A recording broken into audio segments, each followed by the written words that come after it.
عزیزان محترم، اللہ پاک کی توفیق سے ہم نے علم کے موضوع پر بہت مفصل گفتگو کی۔ کئی جمعے کئی ماہ ہم اس کے اوپر گفتگو کرتے رہے۔ آج اسی موضوع کا سمجھیں، یہ آخری خطبہ ہے اور جتنا بھی ہم نے پڑھا اس کا لب لباب اور مغز ہے۔ اور آج ہمارا موضوع ہے عالم اور عابد میں فرق۔ عالم اور عابد، جو بغیر علم کے عبادت کرتا ہے اور جو صاحب علم ہے، فقیہ عالم ہے۔ عالم اور عابد میں فرق کیا ہے؟ آج کا موضوع نہایت اہم ہے، تصوف و سلوک کا خاص موضوع ہے۔ تو عزیزان محترم، اللہ رب العزت نے خود کلام پاک میں ارشاد فرمایا، قل هل يستوي الذين يعلمون والذين لا يعلمون۔ محبوب صلی اللہ علیہ وآلہ وسلم، آپ فرما دیجئے، کیا اہل علم اور بے علم برابر ہو سکتے ہیں؟ یعنی جاننے والا اور نہ جاننے والا برابر نہیں ہو سکتے، جیسے اندھا اور بینا برابر نہیں ہو سکتے، ایسے عالم اور جاہل برابر نہیں ہو سکتے۔ عزیزان محترم، یہی وجہ ہے کہ آپ جملہ بزرگان دین، اولیاء کاملین کی زندگیوں کا مطالعہ کریں تو آپ پر یہ بات روز روشن کی طرح عیاں ہو جائے گی کہ وہ سب عابد و زاہد ہونے کے ساتھ ساتھ عالم دین بھی تھے۔ آپ حضور داتا صاحب رضی اللہ تعالیٰ عنہ کتنے بڑے درجے کے عالم تھے۔ آپ سرکار کی کشف المحجوب پڑھیں، آپ کو پتہ چل جائے گا۔ آپ کو آپ کے درجے کا، آپ کے پائے کا عالم ہی نظر نہیں آئے گا۔ آپ امام قشیری رحمۃ اللہ علیہ سرکار کا رسالہ قشیریہ پڑھیں، اور حضور سیدنا غوث الاعظم شیخ عبد القادر جیلانی سرکار کی فتوح الغیب پڑھیں، فیوز غوث یزدانی پڑھیں، غنیت الطالبین پڑھیں، آپ کو پتہ چل جائے گا کہ وہ لوگ کتنے اعلیٰ درجے کے عالم تھے۔ تو عزیزان محترم، وہ مسند نشین ہونے کے علاوہ زینت محراب و منبر بھی تھے، جہاں وہ مسند پہ بیٹھ کے لوگوں کو مرید کرتے، لوگوں کو طریقت پڑھاتے سکھاتے تھے، سلوک و تصوف کی منازل طے کرواتے، مریدین کے ظاہر باطن کا تزکیہ کرتے، ان کی تربیت کرتے، ان کو تعلیم دیتے۔ وہیں وہ مسجد کے مصلی اور محراب کی زینت بھی تھے، وہ امام بھی تھے، وہ ادیب بھی تھے، وہ خطیب بھی تھے۔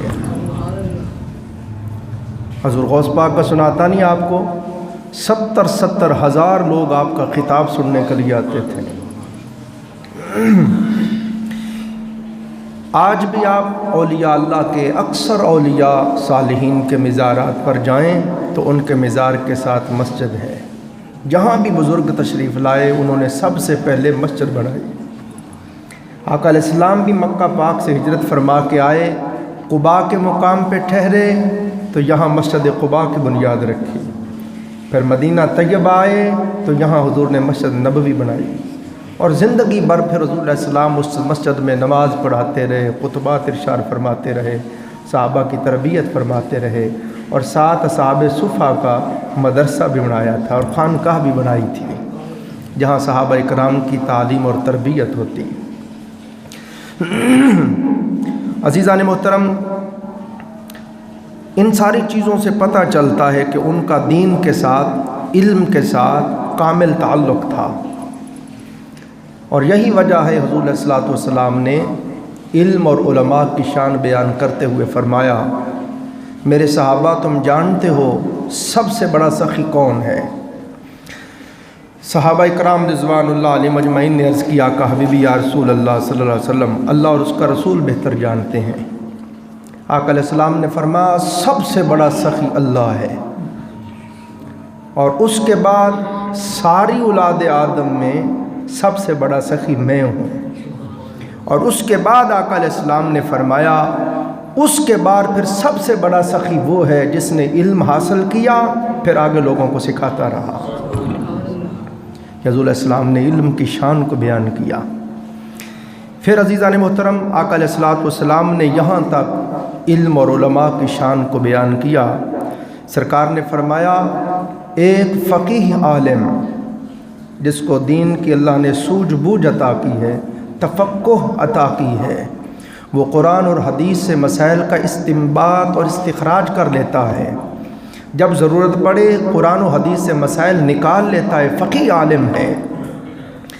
فرمایا 1000 عابد، کتنے؟ 1000 عابد پر بھی ایک عالم بھاری ہے۔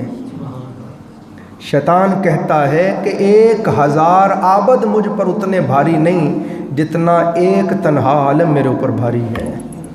بالفاظ دیگر وہ کہتا ہے 1000 عابدوں کو گمراہ کرنا، پھسلا دینا، بھٹکا دینا میرے بائیں ہاتھ کا کھیل ہے، مگر ایک فقیہ عالم کو گمراہ کرنا میرے لیے بہت مشکل ہے۔ اسی طرح عزیزان محترم آقا علیہ السلام نے عالم کی شان بیان کرتے ہوئے فرمایا عابد پر عالم ایسے ہی فضیلت رکھتا ہے جیسے میں اپنے ادنا صحابی پر فضیلت رکھتا ہوں۔ پھر آقا علیہ السلام نے ارشاد فرمایا عابد پر عالم کی یہ فضیلت ہے، فرمایا جس طرح 14ویں رات کا چاند ستاروں میں جھل مل کر رہا ہو، چمک رہا ہو اور روشن ہو، فرمایا اسی طرح جس طرح ستاروں پر 14ویں رات کا چاند فوقیت فضیلت رکھتا ہے، اسی طرح عالم عابدوں پر فضیلت رکھتا ہے۔ پھر آقا علیہ السلام نے ارشاد فرمایا مومن عالم اور عابد میں یہ فرق ہے، فرمایا عالم اور عابد کے درمیان جنت میں 70 درجوں کا فاصلہ ہے۔ کتنا؟ 70 درجوں، یعنی عابد پر عالم کو اللہ نے 70 درجے فضیلت دی ہے، اور وہ جو ایک درجہ ہے اس کے درمیان فاصلہ اتنا ہے کہ 70 سال کو گھوڑا دوڑاتا رہے تو پھر جا کے وہ فاصلہ طے ہوگا۔ تو فرمایا اتنی فضیلت اللہ نے عابد پر عالم کو دی ہے۔ پھر ہم نے پڑھا آقا علیہ السلام نے یہاں تک فرمایا کہ قیامت کے دن فرمایا جب شہداء اللہ کے دربار میں پیش ہوں گے تو میزان نامہ اعمال جب اعمال تولے جائیں گے تو نیکیوں کے پلڑے میں شہید کے جہاں اعمال صالحہ رکھے جائیں گے وہاں اس کے شہادت کا خون بھی رکھا جائے گا، جو اللہ کی راہ میں لڑتے ہوئے اس کا خون بہا تھا وہ خون بھی رکھا جائے گا، یعنی اس کے اعمال جب اعمال صالحہ نیکیاں تولی جائیں گی شہید کی تو اس کا خون بھی ساتھ رکھ کے تولا جائے گا۔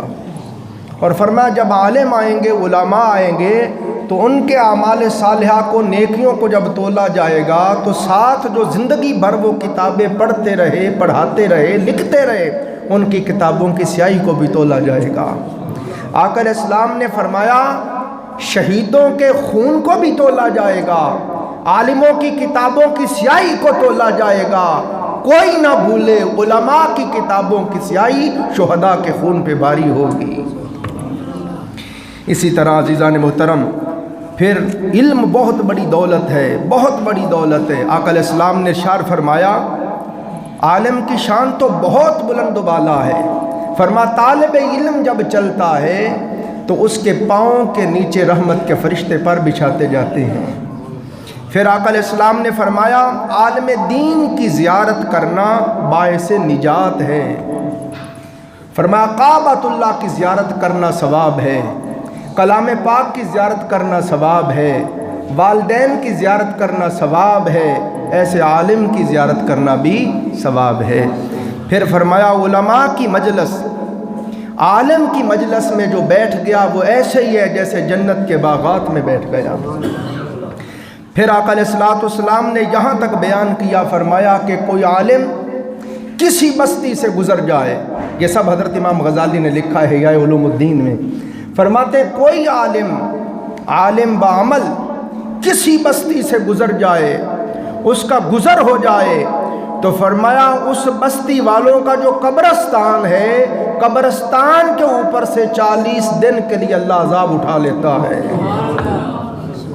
پھر آقا علیہ السلام نے ارشاد فرمایا عالم دین پر اللہ نظر رحمت فرماتا ہے، جو وہ حدیث قرآن فقہ کی کتابوں کو پڑھتا ہے، مسائل نکالتا ہے، مطالعہ کرتا ہے، پھر پڑھاتا ہے، اللہ اس کو اپنی نظر رحمت سے دیکھتا ہے۔ پھر فرمایا آقا علیہ السلام نے فرشتے ہر وقت عالم کی خیر مانگتے ہیں۔ پھر آقا علیہ السلام نے فرمایا عرش و فرش والے، فرمایا ارض و سماوات والے ہر وقت علماء کے لیے دعا گو رہتے ہیں۔ پھر فرمایا دریاؤں میں مچھلیاں، سوراخوں میں چونٹیاں ہر وقت عالم کے لیے دعائیں خیر کرتی رہتی ہیں۔ پھر آقا علیہ الصلوۃ والسلام حدیث پاک میں آتا ہے سرکار مسجد میں تشریف لائے۔ آج بڑی خاص بات کرنی ہے، یہ شروع میں جو ضروری حدیث ہیں چند وہ پڑھ رہا ہوں۔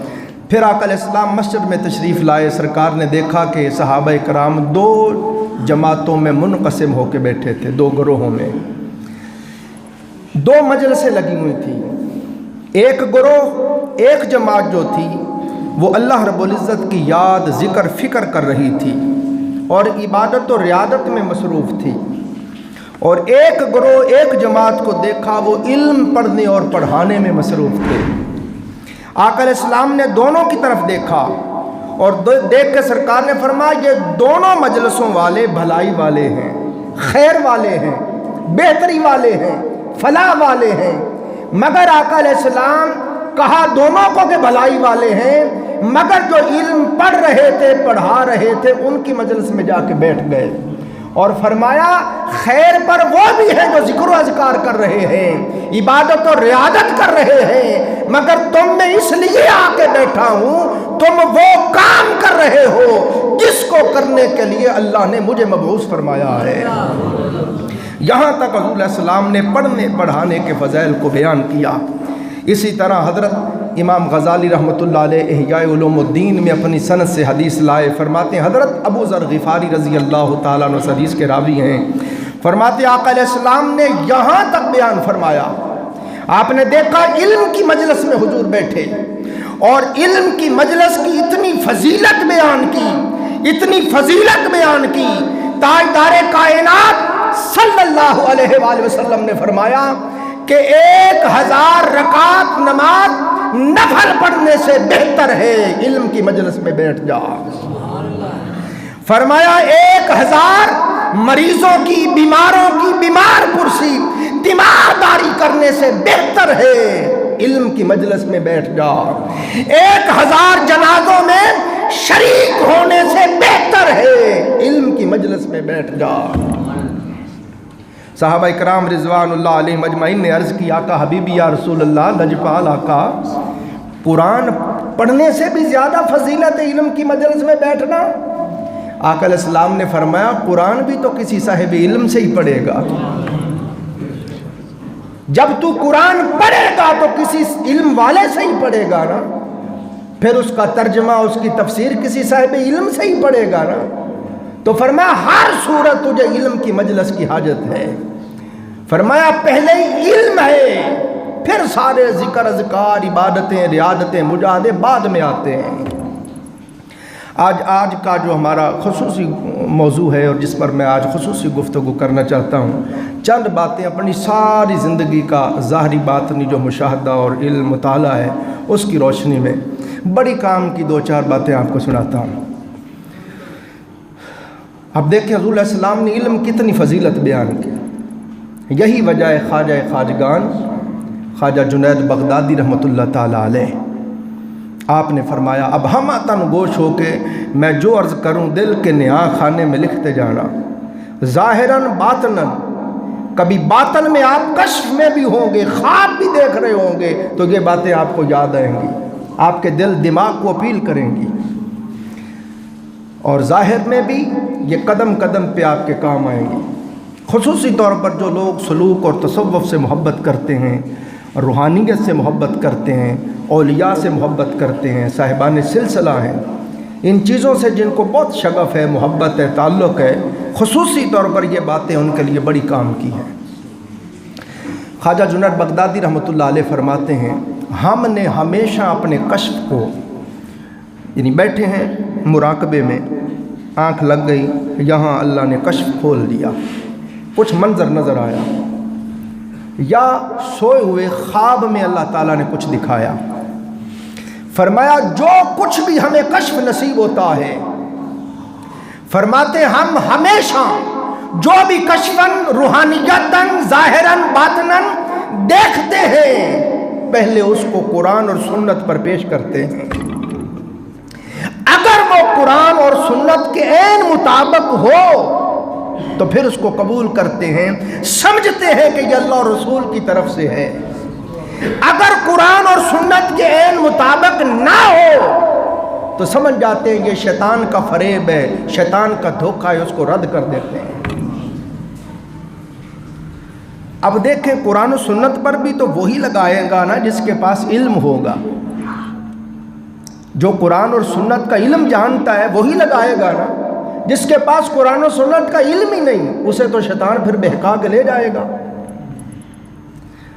اب آپ کو سناتا ہوں اخبار الاخیار شیخ عبدالحق محدث دہلوی رحمۃ اللہ علیہ نے حضور سیدنا غوث العظم شیخ عبد القادر جیلانی رحمہ اللہ تعالی سرکار کی سیرت کے اندر لکھا، فرماتے ہیں کہ حضور غوث پاک رضی اللہ تعالیٰ عنہ سرکار خود فرماتے ہیں کہ ایک دن سخت گرمی تھی، دوپہر کا وقت تھا اور میں جنگل میں جا رہا تھا، شدید گرمی تھی، گرمی سے پیاس سے میں جان بلب ہوا تھا، شدید پیاس تھی۔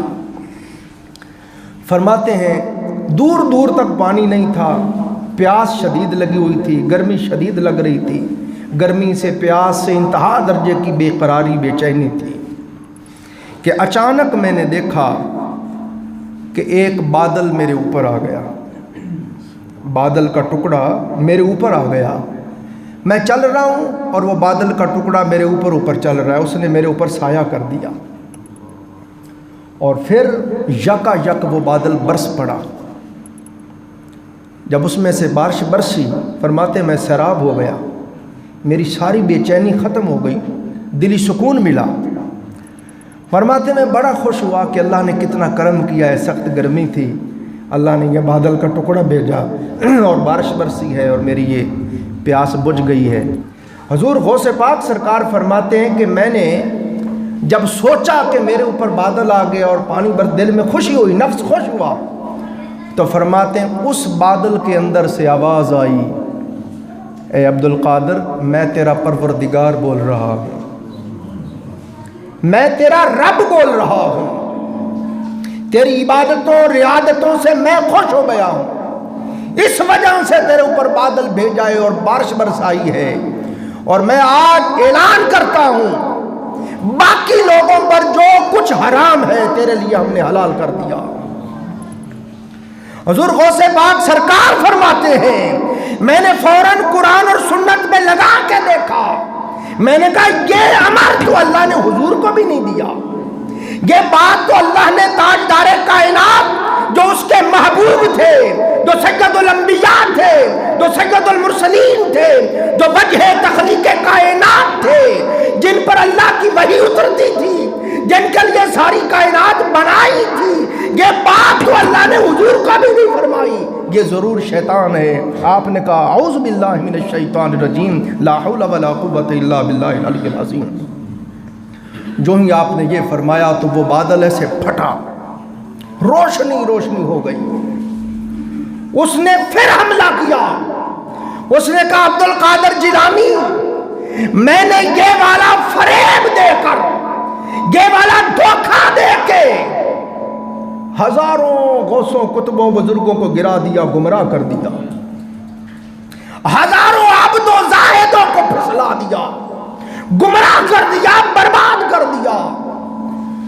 تو آج اس لیے بچ گیا ہے کہ تو عالم ہے، تیرے پاس علم تھا، تو صاحب علم تھا، شریعت مطہرہ کا علم رکھتا تھا، قرآن و سنت جانتا تھا، اس لیے آج میرے وار سے بچ گیا ہے۔ آپ نے فرمایا ظالم پھر وار کرتا ہے اور پہلے سے بھی سخت وار کرتا ہے۔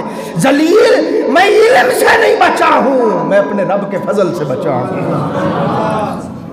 تو یہ عاجزی، یہ انکساری بھی علم بتاتا ہے۔ تو شیطان نے کہا عبد القادر جیلانی میرے پاس 70,000 طریقے ہیں، 70,000 طریقے ہیں فریب دینے کے، دھوکہ دینے کے، گمراہ کرنے کے، راہ حق سے بہکا دینے کے۔ تو واقعہ اس لیے بچ گیا ہے، تیرے اوپر تیرے مولا کا فضل ہے۔ تو عزیزان محترم، حضور غوث پاک رضی اللہ تعالیٰ عنہ سرکار کی سیرت مطہرہ سے بھی ہمیں یہی چیز نصیب ہوئی کہ آپ کے پاس اگر علم نہیں ہے تو شیطان آپ کو ایسے پھسلا دے گا۔ ایک اور بات سناتا ہوں، حضرت خواجہ خواجگان خواجہ جنید بغدادی رحمۃ اللہ تعالیٰ علیہ، ان کا ایک مرید تھا، سرکار کا ایک مرید تھا، بڑی آپ سے محبت کرتا، آپ کے پاس رہتا، لوٹے بھرتا، مصلے بچھاتا، پاؤں دباتا، خدمت کرتا، آپ کے پاس رہتا، اور اکثر زیارت کے لیے، حاضری کے لیے، ملاقات کے لیے آتا۔ پھر وقت آیا کہ اس نے آنا چھوڑ دیا۔ آپ نے مریدین سے پوچھا کہ یار وہ ہمارا دوست ساتھی تھا، وہ آتا نہیں۔ مرشد کامل جو ہوتا ہے نا، وہ روحانی باپ ہوتا ہے، اور آپ کو بتاؤں مرشد کامل وہ ہے جو دنیا اور قبر اور موت حشر ہر جگہ کام آئے۔ حضور سخی سلطان بہو فرماتے ہیں جو پیر تیرا دنیا کا غم بھی دور نہیں کر سکتا، جس کے باعث، جس کے سبب تیرے دنیا کا غم بھی نہیں ختم ہو سکتا، وہ موت کے وقت قبر میں حشر میں تجھے کیا بچائے گا۔ مرشد کامل سائے کی طرح مرید صادق کے ساتھ ساتھ رہتا ہے، اور مرید کو بھی چاہیے ہمہ وقت اپنے مرشد کے دھیان میں، گیان میں، خیال میں، تصور میں رہے، اپنے مرشد اور شیخ کا اتنا تصور پکائے، اتنا تصور پکائے کہ چلتے پھرتے اٹھتے بیٹھتے سوتے جاگتے ہمہ وقت اسے لگے میرا شیخ میرے ساتھ ساتھ ہے۔ جس نے یہ چیز پکا لی اور جسے یہ نعمت میسر آ گئی، اس پر بھی شیطان کا وار نہیں چل سکتا۔ تو عزیزان محترم، وہ اس نے آنا چھوڑ دیا۔ آپ کو فکر لاحق ہوئی، ہمارا بیٹا تھا، ہمارا مرید تھا، قیامت کے دن ہم سے اس کے بارے میں باز پرس ہوگی کہ تو نے اس کا ہاتھ اپنے ہاتھ میں لیا تھا اور وہ بہک گیا اور تو نے خبر ہی نہ لی۔ تو جناب نے مریدوں کو بھیجا کہ جاؤ اس کا پتہ کر کے آؤ کیوں نہیں آتا۔ تو وہ گئے تو انہوں نے دیکھا کہ اس نے خود اپنی مسند لگائی ہوئی تھی اور تکیے کے ساتھ ٹیک لگا کے شیخ بن کے، مرشد بن کے بیٹھا تھا، اور آگے مرید بٹھائے ہوئے تھے۔ تو وہ گئے، جا کے انہوں نے پیر بھائی ملے، سلام شیخ کا دیا اور کہا شیخ یاد کرتے ہیں کیا ہم سے غلطی ہو گئی کہ آپ آتے نہیں ہیں؟ تو اس نے کہا جی میں اتنی دیر آتا رہا ہوں، شیخ کے پاس تو ہے ہی کچھ نہیں، نعوذ باللہ مجھے تو ملا ہی کچھ بھی نہیں، تو میں تو خود سے اب اس رتبے پہ پہنچ گیا ہوں کہ شیخ کے پاس آتا رہا، وہ سودا نہیں ملا مجھے۔ انہوں نے جا کے حضرت خواجہ صاحب کو بتایا، آپ کو بڑی تکلیف ہوئی، بڑا رنج ہوا۔ اتنے شفیق، اتنے مہربان تھے کہ خود تشریف لے آئے، خود چل کے مرید کے پاس آئے۔ وہ تکبر سے بیٹھا تھا، خیر آپ آئے، تشریف لائے، اس کے پاس بیٹھ گئے۔ اماں بیٹے کیا بات ہے، ہم سے کیا تیری دل آزاری ہوئی کہ تو آتا نہیں ہے، آنا چھوڑ دیا ہے، کیا بات ہے؟ اس نے کہا جی نہیں مجھے اب حاجت نہیں آنے کی۔ فرمایا کیا مسئلہ ہے، بات تو بتا۔ اس نے کہا جی میں تو اب خود سے اس مقام پہ پہنچ گیا ہوں کہ ہر رات مجھے جنت میں لے جایا جاتا ہے، اور جنت کے محلات ہوتے ہیں اور جنت کے تخت ہوتے ہیں، اور اس پہ مجھے بٹھایا جاتا ہے اور گردا گرد حوریں ہوتی ہیں اور غلمان ہوتے ہیں اور خدمت گزار ہوتے ہیں اور نعمتیں ہوتی ہیں اور میں ساری رات جنت میں گزارتا ہوں۔ آپ نے ٹھنڈیا بری فرمایا اچھا آج جب تو اپنی جنت میں جائے نا تو ایک بار پڑھنا لا حول ولا قوت الا باللہ العلی العظیم۔ میں نے کہا لے میں جنت میں جاتا ہوں تو لا حول کا کیا؟ فرمایا تم پڑھنا تو صحیح۔ آپ فرما کے آ گئے، اس نے نہ پڑھا۔ ایک رات اس کے سامنے وہ منظر تھا جو وہ منظر ہر روز دیکھتا تھا کہ جنت میں لے جایا جاتا، محل میں داخل کیا جاتا، تخت میں بٹھایا جاتا، گردا گرد حور و غلمان خدمت گزار نعمتیں ہوتی، وہ وہاں پہنچا ہوا تھا۔ آپ نے روحانیتاً کشفاً توجہ دی کہ پڑھ لا حول ولا قوت۔ اس نے کہا پڑھوں تو صحیح۔ اس نے جو پڑھا لا حول ولا قوت الا باللہ العلی العظیم، اسی وقت وہ سارا منظر ختم ہو گیا۔ اس کی آنکھ کھل گئی، دیکھا تو وہ کوڑے والے ڈھیر کے اوپر گرا ہوا تھا۔ پھر دوڑتا ہوا حضرت خواجہ صاحب کے قدموں میں آ گرا، حضور مجھے معاف کر دیں، مجھ سے غلطی۔ فرمایا وہ شیطان تھا، یہ سارا شیطان کا فریب تھا، اس نے تجھے بہکا دیا، پھسلا دیا۔ دیکھو نا کتنی بڑی بات بتائی حضور غوث پاک سرکار نے، اس سے بھی بڑی کوئی بات ہوگی کہ شیطان رب بن کے آ جاتا ہے۔ استغفر اللہ العظیم، نقل کفر نباشا۔ ابھی بتایا نہیں حضور غوث پاک فرماتے ہیں بادل کے اندر سے آواز آئی میں تیرا پروردگار بول رہا ہوں۔ وہ آپ کے مرشد اور شیخ کی صورت میں آ کے آپ کو بہکا جائے گا، آپ کہیں گے میرے پیر نے کہا ہے، بتایا جا رہا ہے۔ بھلے آپ کے مرشد کی صورت میں بھی آ کے وہ کوئی غلط بات کہے تو ماننی نہیں، وہی کرنا ہے جو قرآن کہتا ہے، جو مصطفیٰ کی سنت کہتی ہے۔ بات سمجھ آ رہی سارے دوستوں کو؟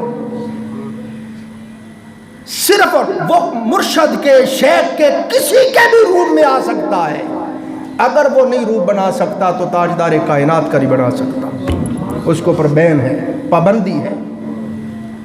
فرمایا من رآنی فی المنام فقد رأى الحق، جس نے مجھے دیکھا اس نے حق مجھے ہی دیکھا۔ لا یتمثل الشیطان، شیطان میری مثل نہیں بن سکتا۔ اللہ نے اس کے اوپر یہ بین پابندی لگائی ہوئی ہے، سب کچھ بنتا پھر کبھی مصطفیٰ نہیں بن سکتا۔ تو اس سے بڑی بات کیا ہے کہ وہ آپ کے مرشد کے روم میں آ کے آپ کو کوئی بات کہہ دے؟ تو مرشد کے روم میں بھی آ کے کہے، کسی کے روم میں آ کے کہے، بھلے حضور غوث پاک فرما رہے پردے سے پیچھے رب بن کے کہے میں رب کہہ رہا ہوں، تو فرمایا اب یہ جاننا ہو کہ یہ بات حق ہے یا باطل ہے، اللہ کی طرف سے الہام اور القاء ہو رہا ہے یا شیطان کا فریب ہے، تو فرمایا قرآن اور سنت میں لگا کے دیکھ لے، بات سمجھ آ جائے گی۔ اس لیے عزیزان محترم مرید کو ہر وقت مرشد کامل کی ضرورت ہوتی ہے۔ حضرت مولانا روم رحمۃ اللہ علیہ فرماتے ہیں مرشد جو ہوتا ہے، آپ نے فرمایا مرشد، حضرت مولانا روم نے فرمایا مرشد بکریوں کے چرواہے کی طرح ہوتا ہے۔ مرشد اور شیخ جو بکریاں چرانے والا چرواہا ہوتا ہے اس کی طرح ہوتا ہے کہ اس کے ہاتھ میں لمبا ڈنڈا پکڑا ہوا ہے، وہ بکریوں کے پیچھے چل رہا ہے، نہ اپنی بکریوں کو دائیں بائیں منہ مارنے دیتا ہے اور نہ باہر سے کسی کتے بلے کو بکریوں کو پڑنے دیتا ہے۔ تو مرشد کامل وہ ہے، نہ مرید کو ادھر ادھر بھٹکنے دے، نہ شیطان کو باہر سے آ کے لوٹنے دے، وہ مرشد کامل ہوتا ہے۔ یہ حضرت مولانا روم رحمۃ اللہ علیہ نے فرمایا۔ میں منبر رسول پہ بیٹھ کے کہہ رہا ہوں آپ سچے دل کے ساتھ اس راستے پہ چلیں، قدم قدم پہ آپ کی رہنمائی کی جائے گی، آپ کا مرشد آپ کا شیخ آپ کے پاس بستر پہ آپ کے پاس آ کے بیٹھ جائے گا، آپ اچھا کام کریں گے، پیار کریں گے، بوسہ دیں گے، شاباش دیں گے، آپ سے غلطی ہوگی ڈانٹیں گے، ماریں گے، جھڑکیں گے، کب؟ جب آپ سچے طالب بن کے اس راستے پہ چلیں گے۔ عزیزان محترم اس لیے فرمایا کہ مرید صادق کو چاہیے اپنے مرشد کے سامنے اس طرح ہو جائے جس طرح مردہ غسال کے سامنے ہوتا ہے۔ مردے کو جب غسال غسل دینے والا غسل دیتا ہے، اس کا جی کرے وہ دائیں موڑتا ہے، جی کرے بائیں موڑتا ہے، جی کرے اٹھا کے بٹھا دیتا ہے۔ مردہ آگے سے نہیں کہتا کہ مجھے دائیں بائیں کیوں کرتا ہے۔ فرمایا اے مرید صادق، اگر چاہتا ہے تجھے اپنے شیخ کامل سے فیض نصیب ہو تو اپنے مرشد کے سامنے مردے کی طرح مردہ ہو جا، جو شیخ کہتا ہے وہی کر، پھر دیکھ کیسے فیض نصیب ہوتا ہے۔ ہم مرید تو ہوتے ہیں مگر شیخ کی تعلیم پہ عمل تو کرتے کوئی نہیں۔ ساری باتیں چھوڑ دیں، سب سے بڑے ہادی مرشد تاجدار کائنات ہیں صلی اللہ علیہ وآلہ وسلم۔ ہر چیز میرے آقا نے بتا دی، سکھا دی، اور ہر بندہ جانتا ہے یہ صحیح ہے یہ غلط ہے، مگر پھر بھی کب بات مانتے ہیں؟ پھر کہتے ہیں حضور کا دیدار نہیں ہوتا، حضور کی ملاقات نہیں ہوتی، آقا کے فیوز و برکات نہیں ملتے۔ فرمایا تو میرے نقش قدم پر چل کر تو دیکھ، جیسے جیسے شد و مد کے ساتھ میرے نقوش پا پہ چلتا جائے گا اسی قدر میرے قریب ہوتا جائے گا، قریب ہوتا جائے گا، حتیٰ کہ حضرت امام غزالی فرماتے ہیں وہ وقت آئے گا باطن میں نہیں، خدا کی قسم ظاہر میں تجھے حضور کی مجلس نصیب ہوگی۔ باطن میں تو ملاقات مجلس نصیب ہوگی، ظاہر میں جاگتے ہوئے ملاقات ہونے لگ جائے گی۔ کب؟ جب حضور علیہ السلام کی سیرت میں اسوے میں فنا ہو جائے گی۔ پھر عزیزان محترم، حضور داتا صاحب رضی اللہ تعالیٰ عنہ نے کشف المحجوم میں لکھا، اپنے شیخ گرگانی رحمۃ اللہ علیہ کا ذکر کیا۔ فرمایا کہ مرشد کامل ہونا چاہیے جو علم ظاہر کا بھی عالم ہو، علم باطن کا بھی عالم ہو، علم ظاہر قرآن و سنت کے تمام علوم بھی جانتا ہو، اور تصوف و سلوک کے سارے علوم بھی جانتا ہو، اور عملی طور پر خود ان راستوں کو اس نے طے کیا ہو، عبادتوں اور ریاضتوں کی بھٹیوں سے گزرا ہو، مخالفت نفس کی بھٹیوں سے گزرا ہو، خود شب زندہ داریاں کی ہو، خود مراقبے کیے ہو، خود لطائف طے کیے ہو۔ جب ایسے شیخ کے ہاتھ میں تو ہاتھ دے گا تو جہاں تجھے شیطان فریب دینے لگے گا، شیخ کو بتائے گا تو شیخ تجھے بتا دے گا بیٹا ہم یہاں سے گزر کے گئے ہیں، یہ شیطان کا فریب ہے۔ تو جو پیر خود پڑھا نہیں یا ان راستوں سے گزرا نہیں وہ کیا بتائے گا؟ بات سمجھ رہے ہیں سارے دوست؟ اسی طرح عزیزان محترم، حضرت شیخ گرگانی نے فرمایا مرشد وہ ہے جو خواہشات نفسانی کے دریا کے پار اترنے کی صلاحیت رکھتا ہو۔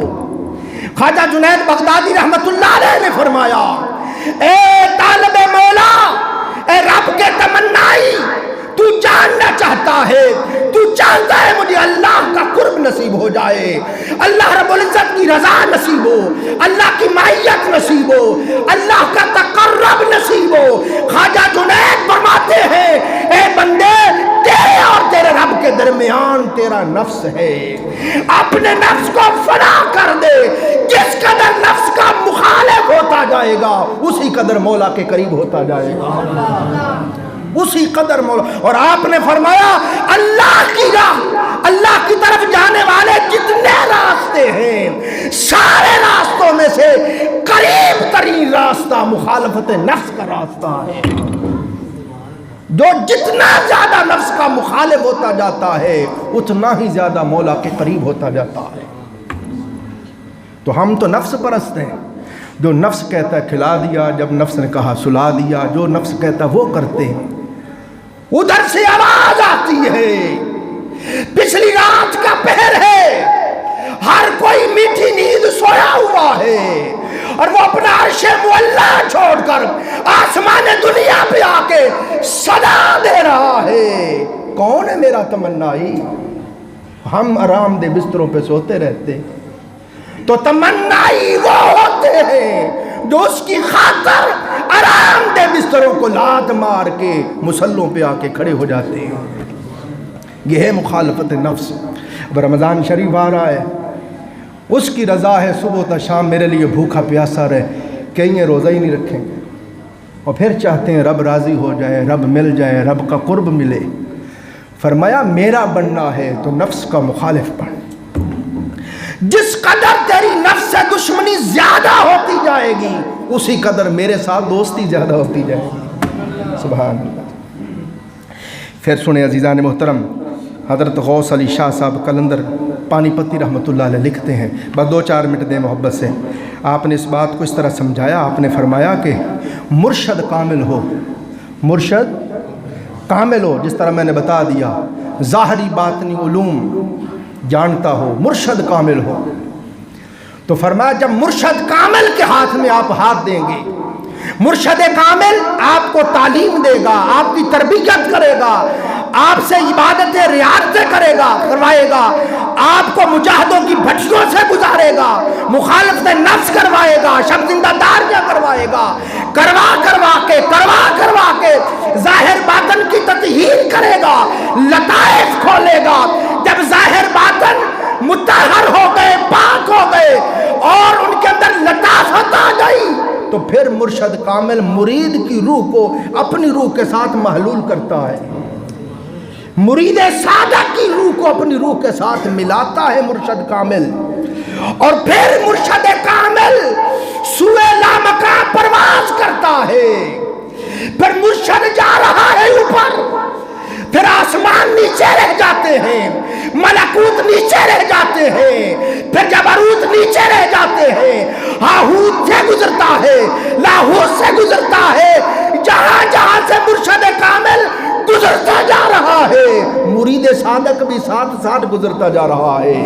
حتیٰ کہ غوث علی شاہ صاحب فرماتے ہیں مرشد کامل عرش مولا تک پہنچتا ہے، اللہ کے عرش کے سامنے جا کے سجدہ کرتا ہے، مرید کو پکڑ کے کہتا ہو تو بھی سجدہ کر. یہ مرشد کامل. حضور بابا فرید الدین گنشکر نے فرمایا مرشد کامل، فرمایا ولی اللہ وہ ہوتا ہے، ولی اللہ وہ ہوتا ہے جو 5 وقت کی نماز عرش مولا پہ ادا کرتا ہے. اور عزیزان محترم، مرشد کامل ہو، آپ کو جس طرح وہ سمجھائے آپ کرتے جائیں، اور کام نہ بن رہا ہو تو مرشد اس طرح بھی کام بنا دیتے ہیں. خلیفہ صاحب دل خوش ہو جائے گا. غوث علی شاہ صاحب قلندر پانی پتی رحمۃ اللہ لکھتے ہیں کہ حضرت ذوالنون مصری سرکار کا ایک مرید تھا. اس نے کہا جی 30 سال ہو گئے آپ کا مرید ہوا ہوں، کوئی بات نہیں بنی، نہ کوئی لطیفہ کھلا، نہ کوئی کشف ملا، کوئی بات ہی نہیں بنتی. وہ بار بار شکوہ کر رہا ہے. فرمایا اچھا، وہ بار بار جتا رہے حضور، روزانہ مراقبہ بھی کرتا ہوں، سارے اسباق بھی پڑھتا ہوں، وظائف بھی پڑھتا ہوں، نمازیں بھی پڑھتا ہوں، محنت بھی کرتا ہوں، تہجد بھی بات کو نہیں بنتی. ہمارا اچھا اوے آج تو نے کوئی ذکر اذکار نہیں کرنا، آج تو نے کوئی تسبیح کوئی وظیفہ نہیں پڑھنا، حتیٰ کہ نماز بھی نہیں پڑھنی. مرشد کا حکم ہو گیا، گھر چلا گیا. اب جس طرح ہمیں روٹی کی عادت ہے نا کھانے کی، اس کے بغیر ہم رہ نہیں سکتے، جب عبادت کے ساتھ دل مانوس ہو جائے تو دل عبادت کے بغیر رہ نہیں سکتا. یہ روح کی خوراک بن جاتی ہے، نماز پڑھنا، ذکر اذکار کرنا. اب اس کو آرام نہ آئے کہ سارا کچھ ہی شہر نے چھڑوا دیا. سوچ کر چلو یار کوئی تسبیح نہیں پڑھتا، کوئی وظیفہ، کوئی ذکر اذکار کچھ بھی نہیں کرتا، سنتے نفل بھی نہیں پڑھتا، چلو فرض تو پڑھ دوں. فرض تو کسی حال میں معاف ہی نہیں ہے. تو اس نے عشاء کے فرض پڑھ لیے، فرض وتر پڑھ کے وہ سو گیا. جو ہی سویا قسمت جاگ گئی، تاجدار کائنات تشریف لے آئے. رسول خدا صلی اللہ علیہ وآلہ وسلم کے سراپے اقدس کا جمال نصیب ہو گیا، دیدار نصیب ہو گیا. باپ کے قدموں میں گرا، قدم بوسی کی. سرکار نے فرمایا اوے اپنے مرشد ذوالنون مصری کو ہمارا سلام کہنا، اور ان کو کہنا کہ حضرت سرکار فرما رہے تھے ہمارے امتیوں کو یوں تو نہ آپ گمراہ کریں. وہ صبح دوڑتا ہوا آیا، رو بھی رہا تھا، ہنس بھی رہا تھا. میں کیا ہوا؟ اس نے کہا حضور سارا کچھ نہیں پڑھا مگر رہا نہیں گیا، فرض پڑھ لیا. پھر سو گیا، حضور کا دیدار نصیب ہوا. سرکار نے یوں فرمایا ہے میاں خدا کی قسم تو نے سنتیں نہیں پڑھی، سنتوں والی سرکار کا دیدار ہو گیا. تو فرض نہ پڑھے، ہاں اللہ کی قسم فرض والا بھی ملے. حضرت ذوالنون مصری سرکار مرشد پھر بات بنانے پہ آئے تو اس طرح بنا دیتے ہیں. تو یہاں تو یہ حال ہے. حضرت غوث علی شاہ صاحب فرماتے ہیں کہ آج کل تو پیر، اب یہ 100 سال 150 سال پہلے پانی پت ہندوستان میں ہوئے غوث علی شاہ صاحب، کہ آج کل تو پیر ایسے ہیں. پیر کے مرید نے کہا حضور مجھے بتائیں آمنت باللہ و ملائکتی و کتبی، اس کا کیا مطلب ہے؟ پیر خود جاہل مطلق تھا، اس کو پتہ ہی نہیں تھا اس کا کیا مطلب ہے. پس و پیش سے کام لینے لگا. حضور اتنی محبت کرتا ہوں، اتنی خدمت کرتا ہوں، بتا تو دیں. ماں نہیں تو ابھی اہل نہیں ہوا. پھر کئی دن وہ خدمت کرتا رہا. پھر ایک دن اس نے بڑا اصرار کیا حضور بتائیں تو صحیح آمنت باللہ کا کیا مطلب. انہوں نے کہا بھائی نہیں، یہ بڑا راز ہے، جب مرشد بتاتا ہے تو مرید بھی مرشد ہو جاتا ہے.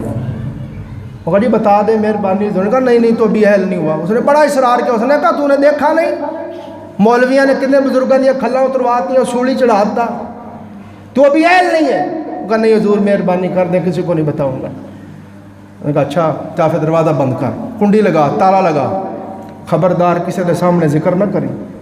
ذکر کیتا تو تیری بھی کھل لا دیں گے تو میری بھی کھل لا دیں گے. کہ حضور نے اب دیکھیں نا جہالت کی انتہا ہے. ایک بات تجھے نہیں پتا تو کسی سے پوچھ لے. یہ المیہ ہے. جب ہم پیر بن کے مسرت پہ بیٹھ جاتے ہیں رعونت آ جاتی ہے. کسی سے پوچھنا اپنی توہین سمجھتے ہیں، حالانکہ قرآن بیان کر رہا ہے موسیٰ کلیم اللہ علیہ السلام نبی اللہ ہے، اور سیکھنے کے لیے خضر علیہ السلام کے پاس جا رہے ہیں. خضر علیہ السلام کے پاس جا رہے ہیں.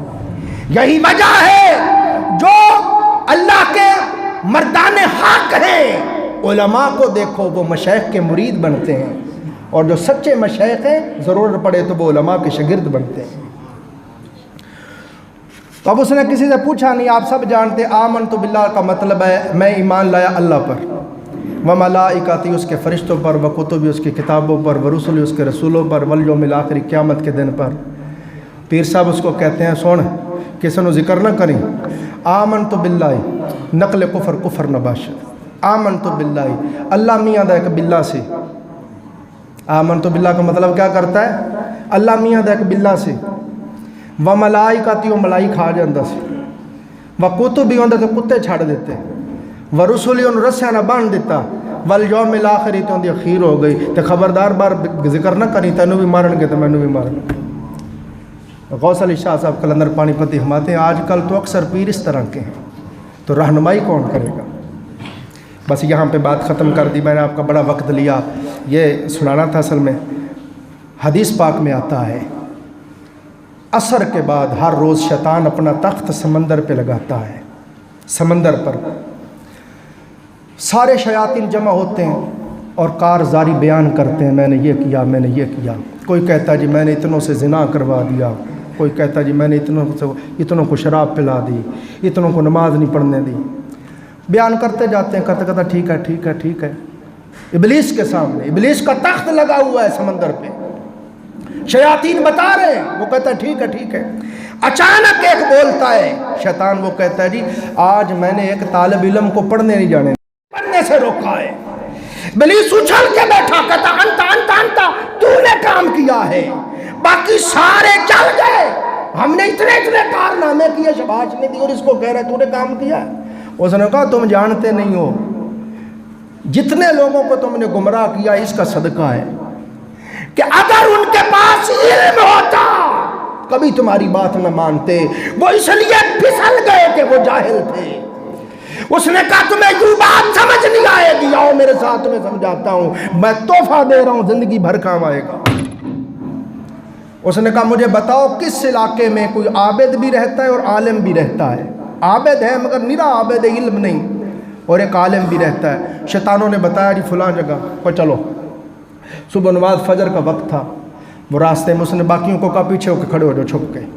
تو عابد آیا جو نرا عابد تھا، علم نہیں تھا مگر عبادت کرتا تھا، نرا عابد آیا. تو ابلیس بھاگ کے آگے ہوا، بصری صورت میں کھڑا تھا، سلام لیا، السلام علیکم. وعلیکم السلام. کہتا جی میں نے ایک مسئلہ پوچھنا تھا. اس عابد نے کہا جلدی کر نماز کا وقت ہو گیا میں نے جانا ہے. اس نے کہا ٹھیک ہے جی میں جلدی بتا دیتا ہوں، بتا. اس نے کہا جی یہ شیشی ہے. اس کے ہاتھ میں شیشی تھی. اس نے کہا یہ شیشی ہے، رب قادر مطلق ہے، بتائیں وہ 7 آسمان اور 7 زمینیں اس شیشی کے اندر داخل کر سکتا ہے؟ وہ عابد کہنے لگا چل تیرا دماغ خراب ہے، ایڈی کو شیشی تو ایڈے بڑے زمین و آسمان کیویں آ سکتے ہیں؟ اس نے کہا جی بس یہی پوچھنا تھا۔ وہ چلا گیا، اس نے شیطانوں کو بلا کے کہا دیکھا کتنی عبادت کرتا ہے، اس کا تو رب کی قدرت پہ ایمان نہیں، یہ تو ہے ہی کافر۔ پھر ٹھہر گئے، پھر عالم آیا، باقی آگا ہوا، مصافحہ کیا، السلام علیکم، انہوں نے کہا وعلیکم السلام۔ اس نے کہا جی ایک مسئلہ پوچھا، جلدی کر نماز کا وقت ہے۔ اس نے کہا جی یہ شیشی ہے، رب قادر مطلق اگر چاہے تو اس شیشی کے اندر سے ساتوں آسمان ساتوں زمینیں گزار سکتا ہے۔ اس عالم نے جھڑک کے کہا اے ملعون مجھے شیطان لگتا ہے، بدبخت کیا بات کرتا ہے، یہ شیشی تو بہت بڑی ہے، میرا رب تو اتنا قادر مطلق ہے کہ وہ چاہے تو سوئی کے سراغ سے کروڑوں دنیا اور کروڑوں آسمان گزار دے۔ اس نے اپنے سارے چیلوں کو پکڑ کے کہا، اس نے کہا یہ ہے فرق نرے عابد کا اور نرے عالم کا۔